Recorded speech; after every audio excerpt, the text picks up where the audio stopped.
Hey guys, welcome back to today's video. So as pretty much all of you know, Connor Lamb was declared the apparent winner of the Pennsylvania 18th Congressional District Special Election. He is currently a member-elect of the House of Representatives, and we're going to see how this plays out. But today we have a video, obviously, just let me not talk about the video real quick.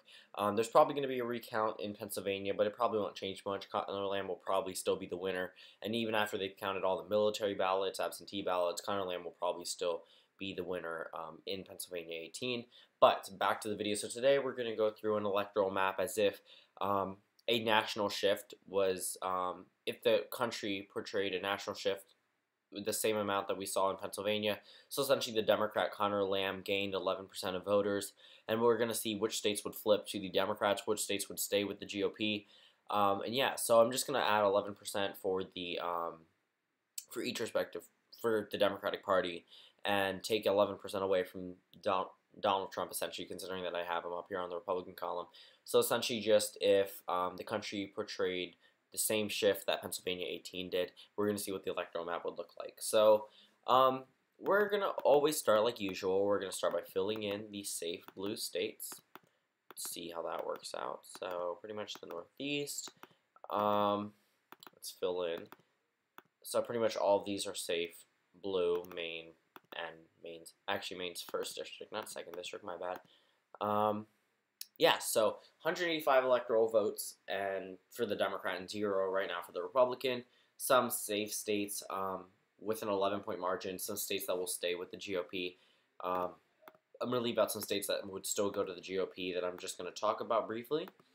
So yeah, so pretty much part of the South, part of the Midwest, Nebraska,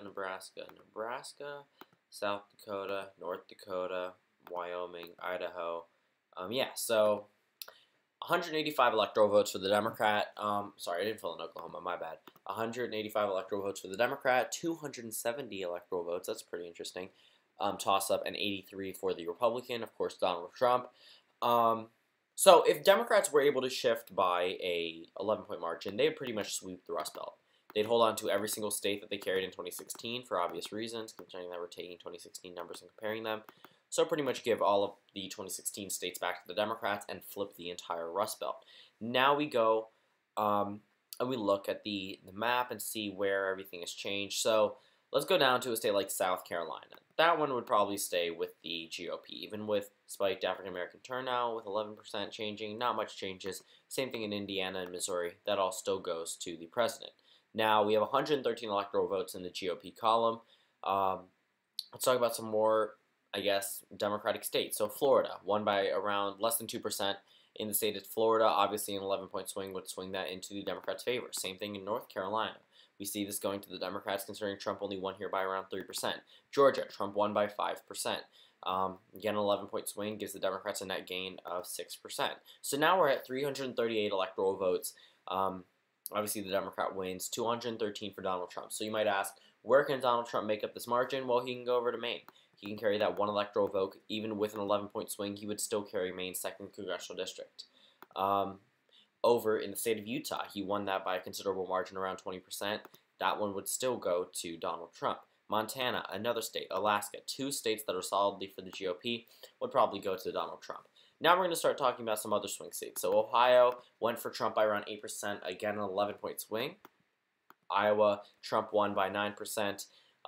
If the country represents what Pennsylvania did, then Iowa would go to the Democrat. Now we're at 362 electoral votes for the Democrat, 126 for Donald Trump. Maine, Nebraska's 2nd for obvious reasons. Clinton only lost there by around 2%, would go to the Democrat. Arizona, actually, I don't think Trump won by 5% in Georgia. I think it might have been Arizona, but still, nonetheless, 374 electoral votes for the Democrat and 126 for Donald Trump.